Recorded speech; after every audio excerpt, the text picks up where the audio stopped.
हम singer baby Pandey आप सबके बीच में फिर से शिव चर्चा कथा लेके आए हैं।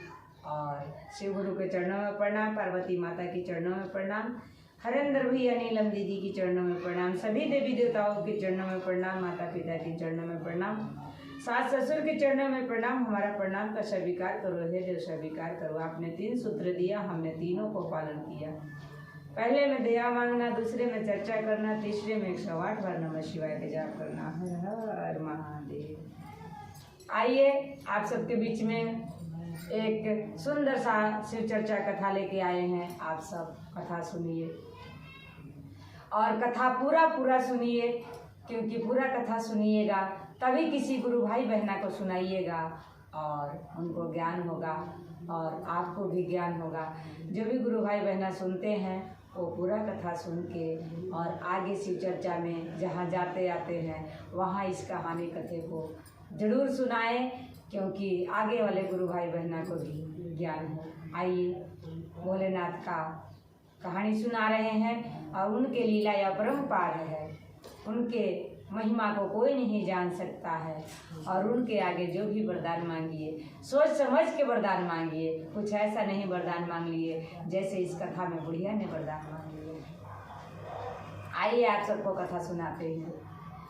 एक समय का बात था कि एक गुरु बहना बहुत भोलेनाथ के बड़ा भक्त थी और भोलेनाथ के शिष्य थी। उसके शादी का काफ़ी टाइम हो गया, कोई बच्चा नहीं हो रहा था। जब कुछ बच्चा नहीं हो रहा था तो इधर उधर शिव चर्चा में जाया करती थी। तो औरतें की तो बात पता ही है, जहाँ औरत की भीड़ होती है तहाँ कमियों ढूंढा जाता है कि इसमें क्या कमी है। तो सारे जनानी उसको ये कहा करते थे कि बहुत बड़ा भोलेनाथ का भक्त है, बहुत गुरु का चरणों में चलती घुरती रहती है, शिव चर्चा करती है, आज तक कोई बच्चा तो इसका हुआ नहीं। इस बात के बेचारी के बहुत दुख था, लेकिन फिर भी भोलेनाथ की चरण नहीं छोड़े।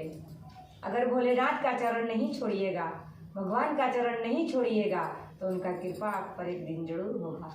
देर ही सही लेकिन अंधेर नहीं होगा, क्योंकि भगवान का दरबार कभी अंधेर नहीं होता है। इसलिए सभी भक्त श्रद्धा से भक्ति कीजिए, उनके दरबार में सब कुछ मिलता है और सब पूरा हो जाता है। उस बुढ़िया ने भोलेनाथ से आके कहने लगी कि हे गुरु, मैं ऐसा कौन सा आपको कमी छोड़ा जिसके लिए मुझे ऐसे सजा दे रहे हैं? हमारी भक्ति में क्या कमी हुआ जिसके लिए मुझे इतना बड़ा सजा दे रहे हैं? दुनिया मुझे ताना मार रहा है, बांझन बुला रहा है कि इसका कोई पुत्र नहीं है। इस बात पे मुझे बहुत दुख हो रहा है भोलेनाथ, आप क्यों नहीं मेरे ऊपर कोई कृपा कर देते हैं? आप मुझे एक लड़का दे दीजिए और चाहे बहू जैसी भी आएगी मैं कभी किसी को से कोई शिकायत नहीं करूँगी। उनकी महिमा कौन जानता है। भोलेनाथ ने एक सुंदर सा उसका बेटा दे दिए और बेटा बड़ा भी हो गया। जब बेटा बड़ा हो गया तो बहू आ गई। जैसे बुढ़िया ने वरदान मांगी थी कि भोलेनाथ बहू जैसी भी आ जाए मैं शिकायत ना करेगी, और उनके कृपा देखो कि बहू भी हरामी आ गई और बहू बहुत ज़्यादा सास के दुख देने लग गई। हर एक चीज़ के दुख देती थी। शिव चर्चा में जाए तो भी कोसती रहती थी, शिकायत करती थी अपने बेटा से कि आपकी मम्मी बच्चे नहीं खिलाती है, हमारे काम नहीं करती है, शिव चर्चा में चली जाती है। ऐसे उल्टा सीधा कहती रहती थी, बुढ़िया को भी बहुत दुख देती थी। लेकिन फिर भी बुढ़िया ना ही अपना बेटा से कहती थी और न ही किसी से, क्योंकि वो शिव गुरु से वादा की थी। भक्त ऐसा होना चाहिए कि चाहे दुख भी हो तो वादे ना तोड़े। भोलेनाथ का किया हुआ वादा उसने तोड़ नहीं रही थी, सारे दुखों को सह रही थी। और ऐसे सहते सहते काफ़ी टाइम हो गया। गांव के लोग बैजनाथ धाम जा रहे थे। उसकी बहू भी जिद करने लग गई कि सासू माँ हम भी बैजनाथ धाम नहाने जाएंगे। सास बोली चली जा, ये तो अच्छी बात है कि भोलेनाथ का दरबार में तुम जा रही है और उनसे तुम्हारा नेह जुड़ रहा है। चल जाओ, जो कहो मैं तैयारी कर देते हैं तुम्हारे लिए। सारे सास ने उसकी तैयारी कर दी और तैयारी करके उसको बोली कि चली जा। लेकिन बहू ने कभी पूजा पाठ नहीं की थी, कभी कोई भक्ति नहीं की थी। बस वो तो देखा देखी लोगों को नहाने जाने के लिए तैयार हो गई। सास से पूछी कि सासू माँ, मैं गंगा नहाने तो जा रहे हैं, लेकिन मुझे तो ये भी समझ नहीं है कि गंगा नहा के कहेंगे वहाँ क्या। सास उसको सोची, उसके मुंह से एकदम से निकल गया कि क्या कहोगी। जाके कहना गंगा में नहा के हाथ जोड़ के कि हे गंगा माँ, सास के करनी सास के मिले और बहू का करनी बहू को। बहू को क्या पता था कि इस बात ने इतनी बड़ी बात बना देगा। गई गंगा में नहाई। जब गंगा में नहा के और जल उठा के हाथ जोड़ के कहने लग गई कि हे भोलेनाथ, मैं गंगा स्नान कर लिए हैं और सास के करनी सास के मिले और बहू का करनी बहू का मिले। जैसे ऐसे कही वैसे वही ऐसे हाथ जोड़े हुए पत्थर का एक मूर्ति बन गई। जब पत्थर का मूर्ति बन गई तो सभी लोग जो जो धाम नहाने गए थे, जो भोलेनाथ का दर्शन करने गए थे, वो सारे लोग नहा के दर्शन करके वापस चले आए और उसकी बहू आई नहीं।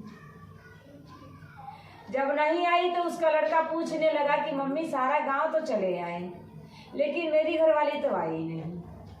सास उसकी माँ बोली कि बेटा, मैं तो साथ में गए नहीं, मैं तो घर पे हैं और वो अकेले गंगा नहाने गई थी। अब क्यों नहीं आई हम क्या बताएं। बोली कि माँ, जाते समय कुछ कही थी वो आपसे? बोले कि हाँ बेटा, वो तो मेरे से पूछी थी कि मैं जाएंगे तो गंगा नहा के क्या कहेंगे। तो हमने उसको इतनी ही बात कह दिया था कि जाके गंगा नहा के कहना कि ये भोलेनाथ, सास के करने सास के मिले, बहू का करने बहू को मिले। यही बात मैंने उसको जाते समय समझाया था। वो जब हमसे पूछने आई, फिर इन लोग दोनों माँ बेटा उसको ढूंढने गए। जाके देख रहे हैं कि गंगा जी में वैसी ही मूर्ति बनी हुई है, क्योंकि कर्म जैसा करोगे फल भी वैसा मिलेगा। बहुओं पेड़ बबूल के तो आम कहाँ से है। अगर कोई बबूल के पेड़ लगाएगा तो उसमें से फल लेके नहीं आएगा, कांटा ही निकलेगा। इसलिए बोना है तो आम बो, फल आएगा। फिर उसका लड़का रोने लग गया और कहा कि माँ, ये क्या हो गया। कहा कि बेटा, मैं क्या कहूँ, मैं भोलेनाथ के धाम पे बैठे हैं। मैंने भोलेनाथ से वादा किया था, वचन किया था कि जब हमारे कोई बच्चा नहीं हो रहा था कि हे भोलेनाथ, मुझे एक लड़का दे दो, बहू जैसी भी आएगी मैं किसी से कोई शिकायत नहीं करेंगी। इसलिए ये मेरे को बहुत दुख देती थी, बहुत मेरे को सजा देती थी, लेकिन ना ही मैं कभी गांव वाले से कहा और ना ही तेरे से कहा। और जब ये धाम पे आने लग गई तो मेरा मुंह से यही बात निकल गई और भोलेनाथ ने इसने के करनी का फल दे दिए।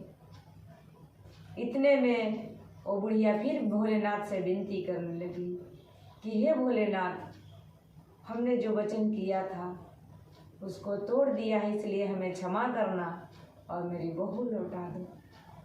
मुझे इस बहू को ज़रूरत है, चाहे जैसी भी है, क्योंकि माँ माँ होती है। माँ के दिल गंगा के जैसे गहरा होता है। चाहे बच्चे बहू जितना भी कर ले कुछ, लेकिन माँ का दिल में बच्चे का प्यार होता ही होता है और माँ क्षमा ही कर देती है। इसलिए माँ को कभी दुख ना दो, उनसे पूछो जिनकी कोई माँ नहीं है। और फिर वे भोलेनाथ उसको फिर से जैसी थी वैसे बना दिए और उन्हें गंगा जी में डुबकी मार कर निकल के बाहर आई और सास के चरण धर के रोने लग गई। कहती है कि सासू माँ, आज से हम ऐसा गलती कभी नहीं करेंगे, आपको दुख भी नहीं देंगे और आपको शिव चर्चा में भी जाने से नहीं मना करेंगी। आप जैसे भोलेनाथ के भक्त हैं, मुझे ज्ञान दीजिए, हम भी वैसे भोलेनाथ का भक्त बन जाएंगे। और सास बहू बेटा तीनों गंगा में नहा के और भोलेनाथ के भक्त बन गए और उसी दिन से उसके घर में सुख संपत्ति शांति आ गई। तो वैसे सभी गुरु भाई बहना उनको चरण में आ जाइए जो उनके चरण में रहेगा उनके घर में सुख शांति और संपत्ति की कमी नहीं रहेगी। और चलते चलते सभी गुरु भाई बहना से यही कहेंगे कि वीडियो सुन के लाइक कमेंट जरूर करें, शेयर करना ना भूलें और चैनल सब्सक्राइब करें कि नया से नया वीडियो बनाए तो आप तक पहुँचे। और चलते चलते सभी गुरु भाई बहना के नमस्कार। हर हर महादेव।